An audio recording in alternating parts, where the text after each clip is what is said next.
Hi everybody, welcome to another Chats with Children. I hope you're safe and well. Today I'm delighted to be joined by not just one, but two experts to talk about sustainable endotoxin testing. And my guests today are Michael Parlby, who is a sales technical support at Associates of Cape Cod or ACC, and Beth Thomas, who is scientist too at Reading Scientific Services Limited, or RSSL as we'll say for short. And as I said, they're going to talk about sustainable endotoxin testing. So first of all, Michael, Beth, it's lovely to see you both. How are you? Yeah, very well, thank you. Yes, great. Thanks, Rizwan. Great. And Mike, where are you calling in from? I am calling from Bristol, down south today. Fantastic. And Beth? I'm working in today.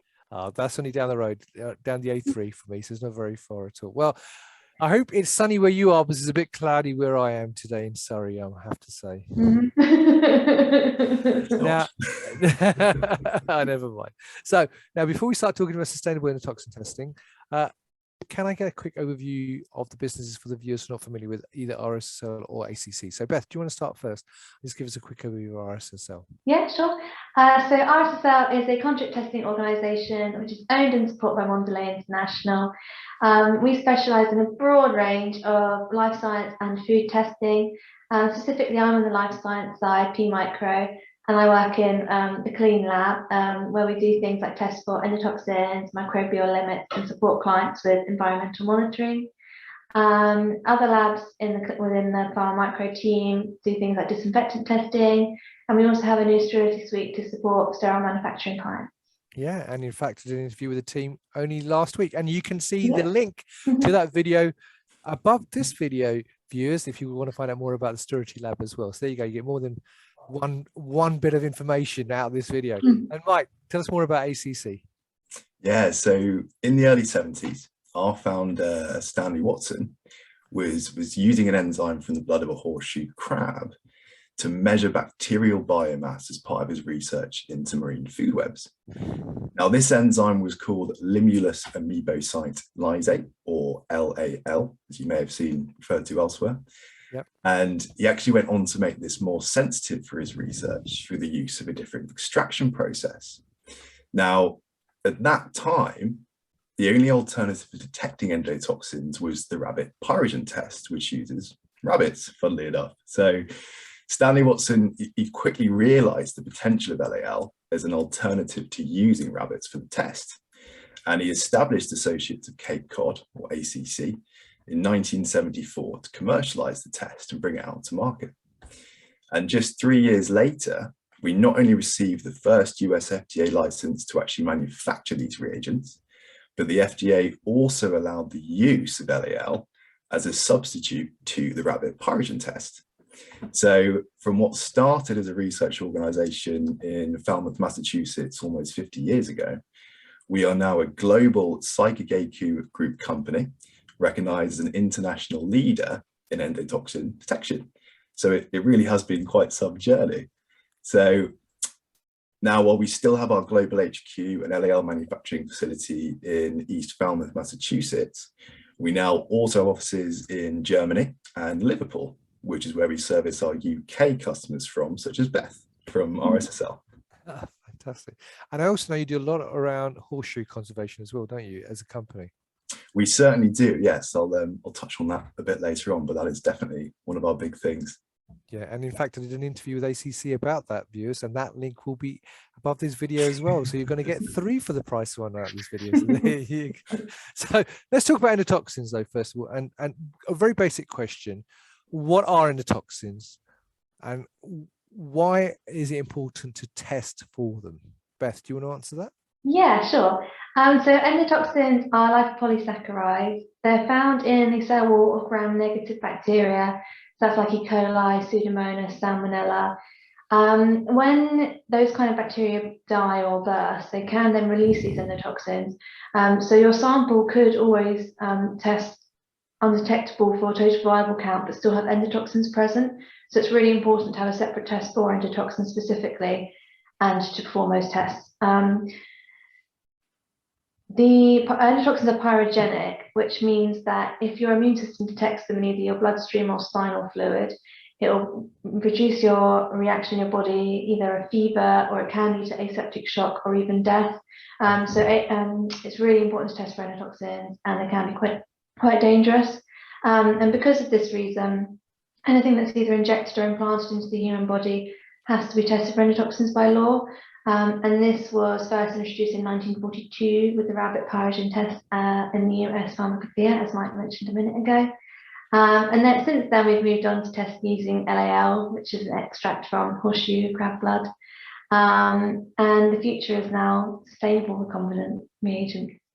Right. Okay. So before we talk about ACC having, I understand you're bringing a new recombinant BAT reagent to the market.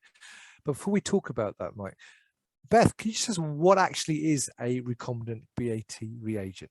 Yeah, of course. So they're grown in cell lines in a lab, and they're based on naturally occurring LAL, which consists of 3 factors, including factor C, but it's not including factor G, which can respond to factors like beta-glucans. So that's not introduced, which is found naturally.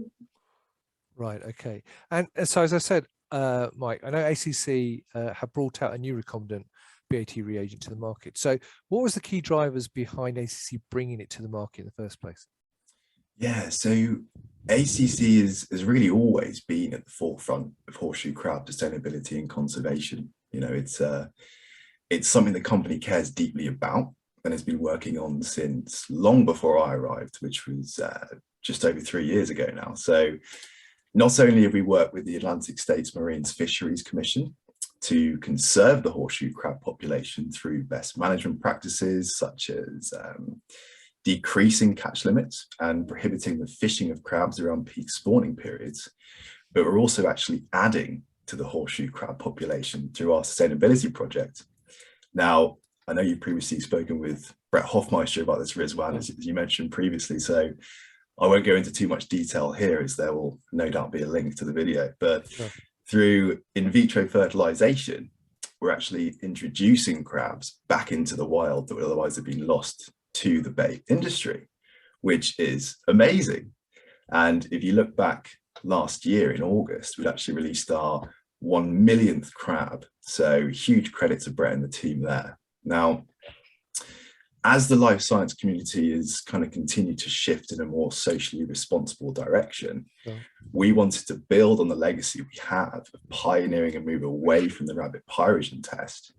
And we wanted to provide an even more impactful contribution that we could pass on to our customers. And that was really the main driver for PyroSmart Next Gen. Right, okay. That leads on quite nicely though. So what are the capabilities of the sustainable recombinant cascade reagent then, Beth? So, as like you said, it's sustainable, which is fab, and it's specific to endotoxins because it doesn't have the naturally occurring factors that respond to things like beta-glucans. So it's very specific to endotoxins, and it's animal-free, which is great. It's nice ethics. And because of the specificity of the reagent, it's likely that samples will be able to be tested at a lower dilution, which is always good for testing to give you a lower limit of detection. The method itself is chromogenic and uses the same machinery and method as LAL, so it's a lot easier for retraining, and also if you've already got a reader or a plate reader, you're ready to go, which is good. Right. Yeah, okay. and it's a quicker reaction as well. Right. Okay.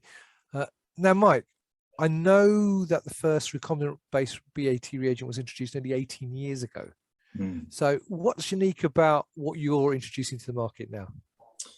Yeah, so basically because PyroSmart Next Gen was designed to be as similar to naturally occurring LAL reagents as possible, they're actually very different to first generation recombinant reagents such as recombinant factor C. Right. And the main difference, as Beth alluded to, is that PyroSmart Next Gen is a recombinant cascade reagent, or an RCR. And this means that it has the same 3 factors as traditional LAL, and it can thus benefit from the same natural amplification that allows LAL to be so sensitive in the wild. Right. And this is different to first generation recombinant reagents that just have the first factor in the cascade, factor C. So they have to amplify the reaction through the use of a fluorophore. Now, what this means in practice is a pre-incubation step the need to use 3 different reagents, and the need to use a fluorescence reader to achieve the same level of sensitivity as recombinant cascade reagents and LAL. And this is basically what is so exciting about our recombinant cascade innovation, is that the performance of PyroSmart NextGen is directly comparable to that of the industry standard that's been in use for nearly 50 years now, which is LAL. And this means that laboratory analysts can basically maintain the same test method, the same sample preparation steps, and the same instrumentation that they've been used to. And this is where the tagline for PyroSmart NextGen comes from: keep your method, make an impact. So in short, basically, as a kind of short answer to your question, Rizwan, PyroSmart NextGen is a direct replacement for LAL rather than being a completely different test. It's really about making the shift to recombinant technologies basically as easy as possible for our customers. That's really interesting, actually. I hadn't realized actually what the difference was, so thanks for sharing that. So currently, this is not a pharmacopoeial method. So would RSL be able to support the validation work required when testing? Yeah, that's correct. Yes, it's not a pharmacopoeial method at the moment. It's classed as an alternative method. So what we need to do is some validation work alongside LAL to compare, just to make sure that it's okay to be used. And actually, we're ready. We're really excited to be able to offer this and to perform testing using this new sustainable reagent. I think we're really excited for it. Fantastic. All right. So finally, where can people get more information? So let's start off with you, Michael. So in terms of the stuff that you've done, the new recombinant-based reagent that you've talked about, where can you get more information? So you can go to our website, so acciuk.co.uk, or you can just give me a ring. I'll be happy to talk you through it. So my number is 07943 311 235. So I'll be happy to talk to you about it. You're a very brave man giving out your mobile number like that. And Beth, what about you for RSSL? Where can people get more information about the different services that you're doing? So I won't give out my mobile number,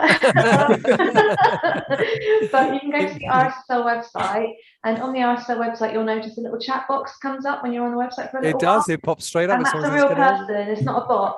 So you can just say to someone, hey, I'd like to talk to someone about this kind of this new reagent. What can I go to? And they'll direct you to the customer service team, and yeah, we can give you some more information that way. Yeah, or message me on LinkedIn or anything like that if you want. If you can find me, yeah. Fantastic. All right. Well, look, Michael, Beth, thank you very much for that. It's been really interesting, actually. I've learned a lot more about endotoxin testing than I knew before. And I thought I knew quite a lot before that, actually. So thank you for sharing me that information. So there you go, viewers. If you'd like to know more about the testing method, the new recombinant-based BET reagent the ACC have launched, then please check out the links above the video. The links will be there for both the ACC website and also RSL's website. And as Michael and Beth posted, you can contact them on LinkedIn, and obviously you can also ring Michael on his mobile if you really want to as well, as he's brave enough to give it out.